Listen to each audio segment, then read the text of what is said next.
Brian Giles with Brian Giles MTG. Well, we've come across a number of different cards for the Unfinity card spoilers, and this is video number 10. So let's get started off with a busted card called Busted. One blue and one for an instant that reads counter target spell unless its controller pays X, where X is the number of words in the name of the with the most words among permanents you control. Again, more unset silliness.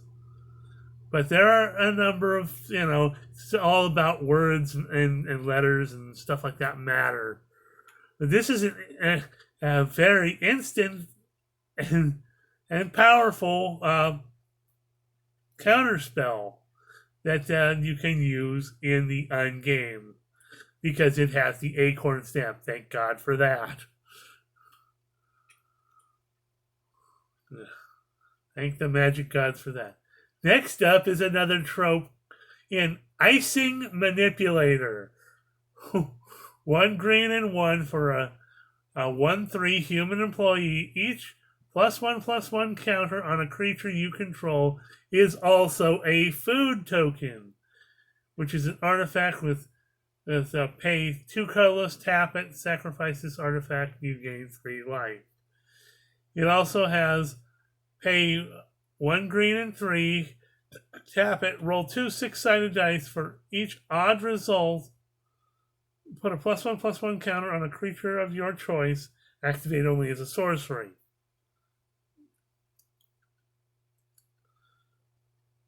Again, thank God for acorn stamps, because like something like this in the Warhammer 40k Tyranid deck would be insanity.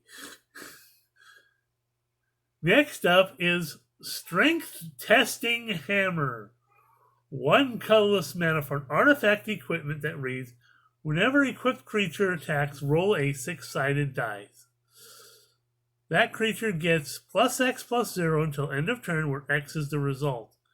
Then if it has the greatest power or is tied for the greatest power among creatures on the battlefield, draw a card.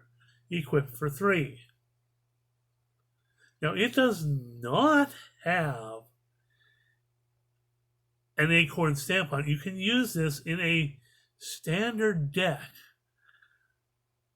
That would be interesting. That's a very interesting piece of equipment. Next up is Spinneret, Arachnobat. 1 black, 1 green, and 3 colorless for a 2/4 legendary spider performer with reach. When Spinneret Arachnobat enters the battlefield, open an attraction. As long as you control 3 or more attraction, Spinneret gets +2/+0 and has menace. Well, that's another fun creature to have. And another creature that cares about attractions you have. So next up is Trapeze Artist. 1 white mana for a 2/1 human performer with flying. Trapeze Artist enters the battlefield by being flipped from a height of at least 1 foot, 0.3 meters for those of you using the Imperial. If it lands face down or didn't turn over completely at least once during the flip, return it to its owner's hand. So, again, some more unset card flipping silliness. Next up, we have the Ferris Wheel. Another attraction with good results of 4, 5, and 6. Choose target creature that hasn't been phased out with Ferris Wheel. That creature phases out until you roll a 3 or less while rolling to visit your attractions.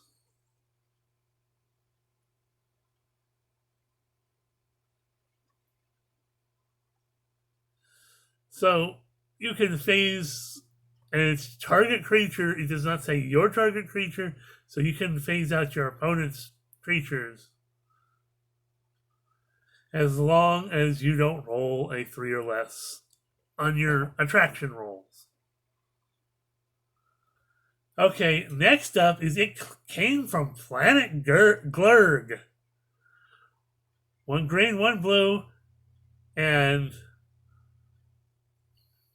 2 X's for a 0/0 legendary alien ooze. You may have it came from Planet Glurg. Enter the battlefield as a copy of X different creatures on the battlefield.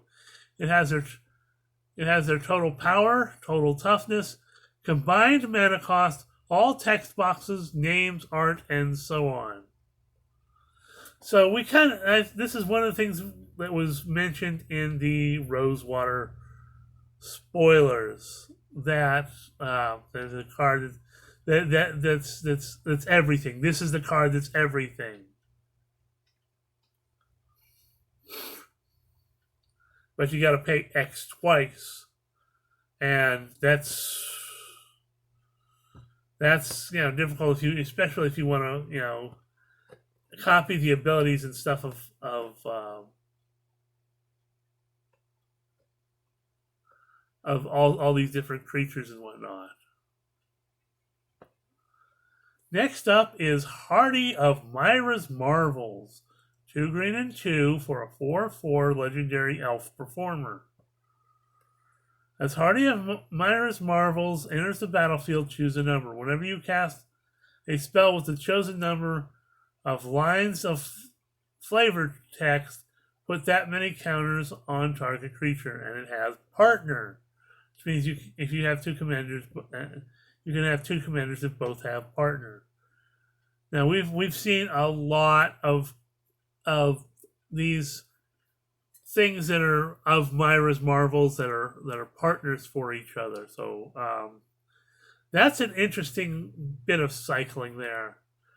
Next up is another attraction for Storybook Ride. With good results of 2, 5, and 6. To visit it, you exile the top X cards of your library, where X is the number of attractions you visited this turn, including this one. You may play those cards this turn. At the beginning of the next end step, if any of those cards remain exiled, put them on the bottom of your library in a random order. And this is another attraction you can use in a standard deck, which sounds kind of crazy for me. Next up is Astroquarium. 1 blue and 2 for an artifact that reads, when Astroquarium enters the battlefield, you may put an art sticker on it. And for 1 colorless mana, tap it. Till end of turn, target creature becomes a blue shark with base power and toughness of 4/4. If the cracks on Astroquarium's art are completely covered, that creature becomes a blue octopus with base power and toughness 8/8 instead. Activates only as a sorcery.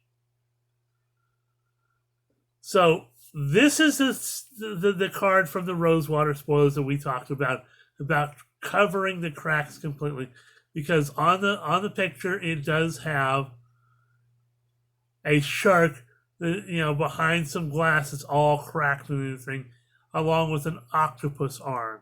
So the idea is that this is something you want to put your art stickers on when you have stuff that you want to put stickers on. So you completely cover the cracks to make your creatures into 8/8 octopuses, or octopi, as it were.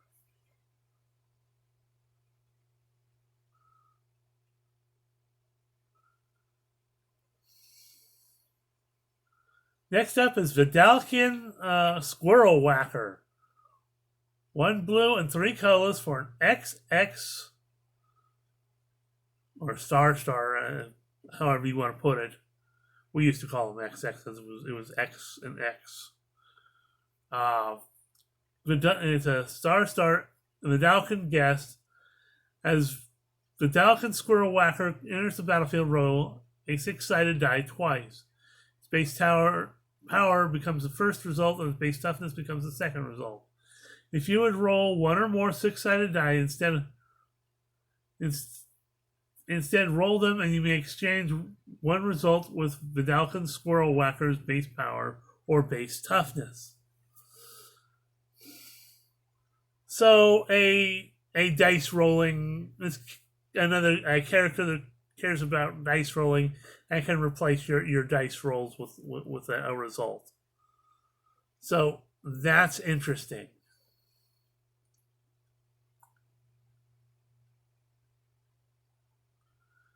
Next up is Log Flume. Another attraction with good results of 3 and 6. When you visit it, choose up to 4 creatures you control. Those creatures jump in a log until end of turn.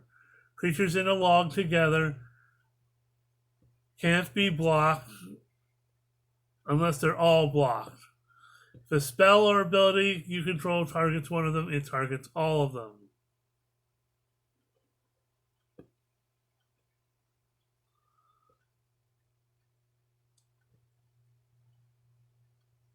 So that's just a crazy unset thing. And that's what we were kind of speculating that something like this would do, is it was some sort of log ride or whatever. And that's exactly what it is. Next up is Resolute Vegisaur. Okay. 1 green, 2 colors for a 3/3 dinosaur employee with trample. Whenever you roll your 3rd die each turn, put a +1/+1 counter on Resolute Vegisaur.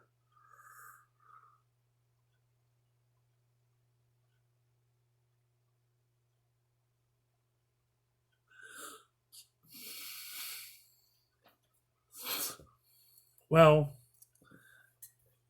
I'm gonna reload just to check to see if any more cards have been released, and they have not. So that's it for right now for video number 10 of Unfinity spoilers.